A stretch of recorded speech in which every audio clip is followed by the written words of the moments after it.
Alright you guys, once again it's Lakay Tracker here, no? Ayan. At nandito ako ngayon sa The Valley. Itong lugar na ito dito sa British Columbia, this is what they call The Valley. Dito yung fruit. Basta dito yung farm ng ano guys, ng pinakamaraming prutas dito sa Canada, dito sa British Columbia. Ayan, may multiple pickup tayo. Diyan na yata yung isang pickup natin. Kita nyo, mga farm. Nasaan na si sir?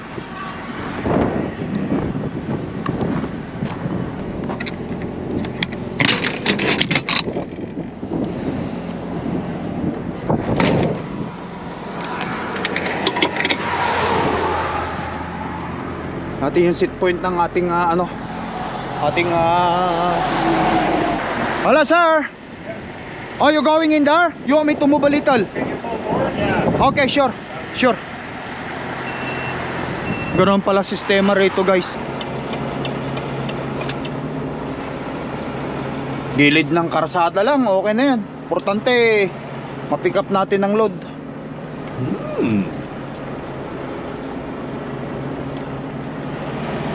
Okay, dito na lang muna.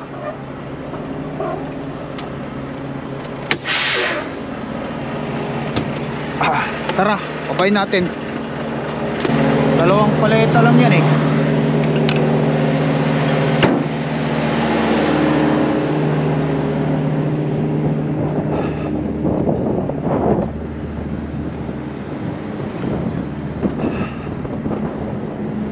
Okay. Bring it here. Yeah. Do you have any Pallet jack? Yes. Yeah. Okay, bring. How many pallet? 2 or 1?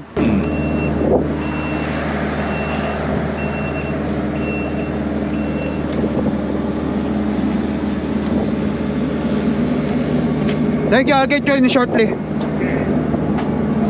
Yeah.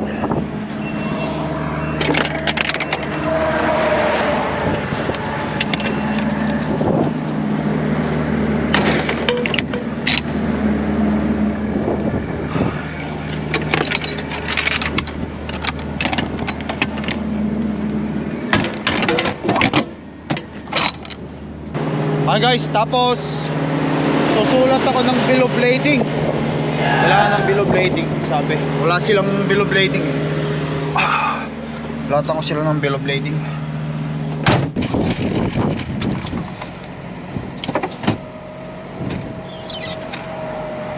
Ayan, makaka-install din kayo sa akin ngayon. Let's go!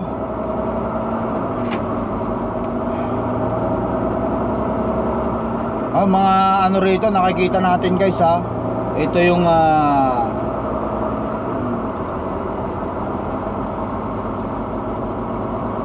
farm ng Canada. Dito lahat ng mga klase ng prutas ini-export, dinadala sa kung saan sa ibang probinsya ng Canada. Yan. Itong lugar na ito ang isa, no, sa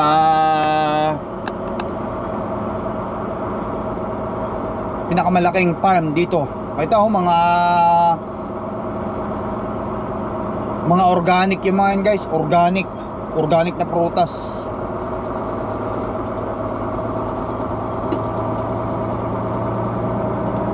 At ang ganda pa ng view rito, hindi ka talaga mauumay.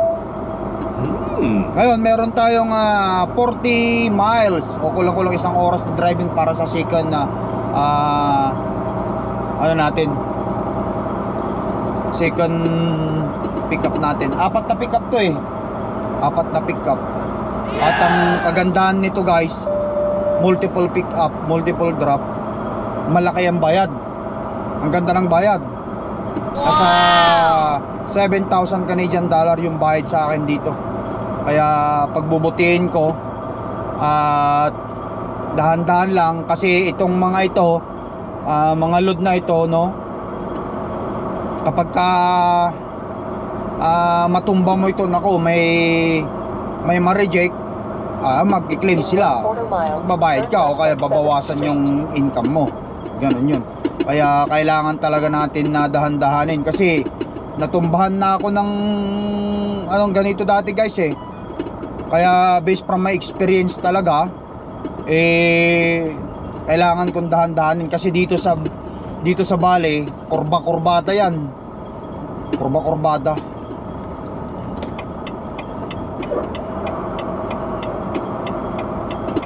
Turn left on 7th Street.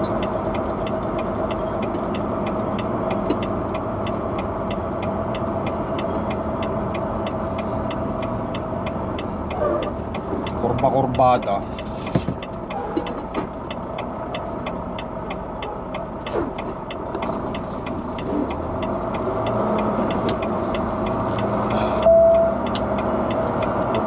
In 1/4 mile, keep right to Highway 3. Alright, let's go.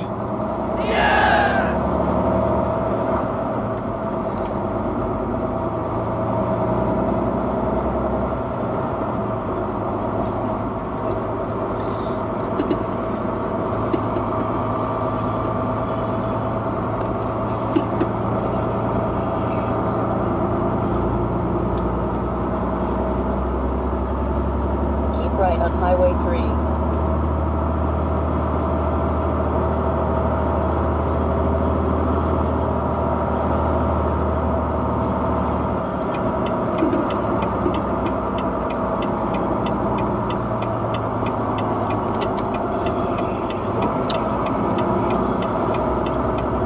Continue on the current road.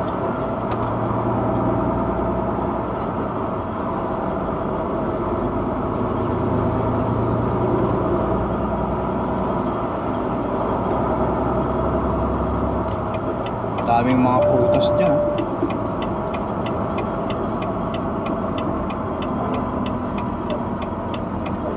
Okay, kape-kape.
Alright guys, ayan,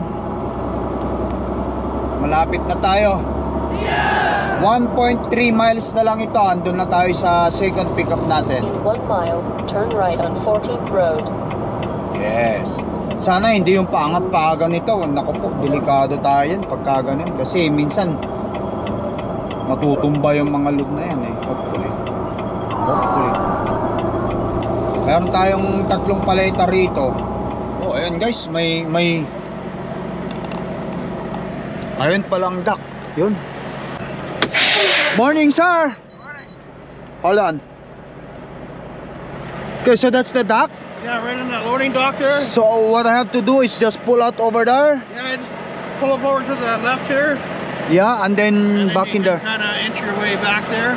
Yeah.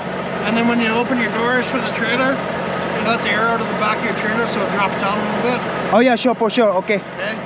Okay. Yeah, And sure. I'll stand over there on the wall and watch you, so then when you get close, I'll just go. Thank you. Okay. Okay, let's do it. Ayan guys.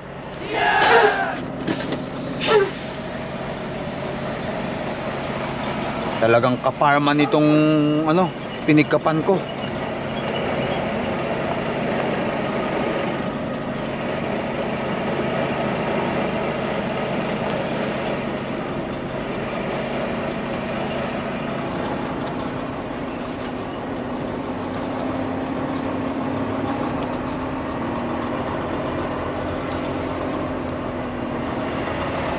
Yun, pakainan natin ng ganyan.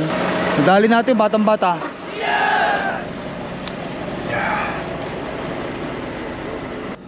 I'll release the airbag. Gotta go get some paper. Yes sir, okay, please.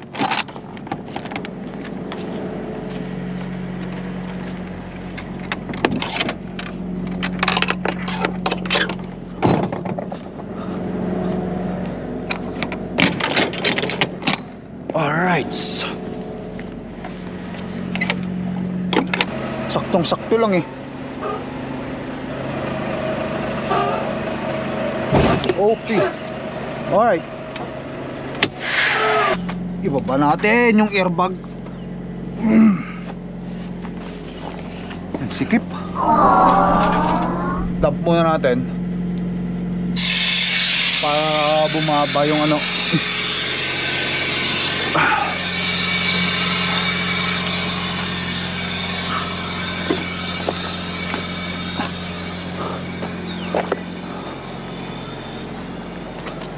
Okay. Good? Yeah. Tanggalin natin to. Only 3, right? Mabilis tayo. Tulungan natin. Down. What's that? Ready, Chris? Go there? Oh.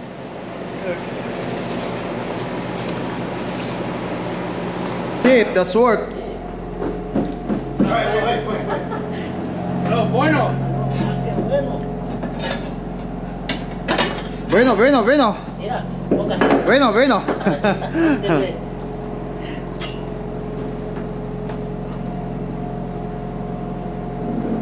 Matrapaho.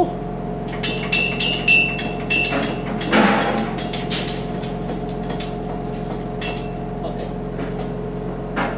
Ano ba bang gusto? That's good? Yeah.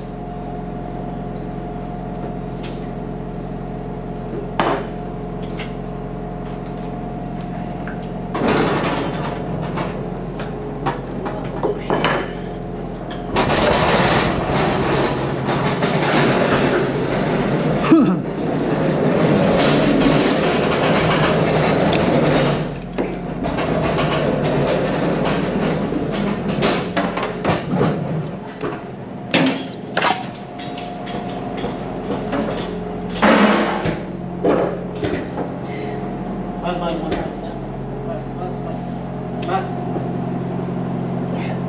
Ya, agak kelihatan lah, Pak. Dale.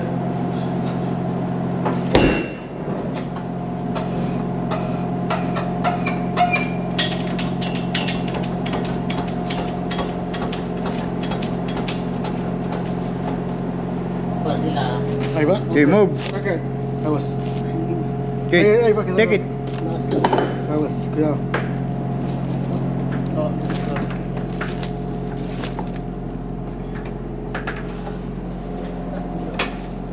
Okay. Move. Push. Okay. See?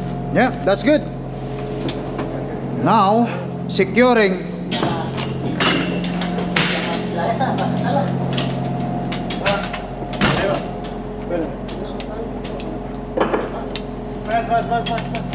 Mas. Hold. Yeah.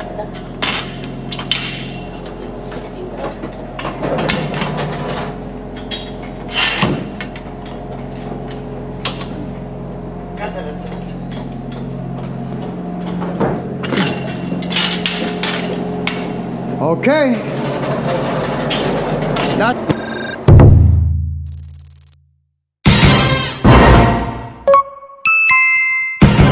Lakai Tracker.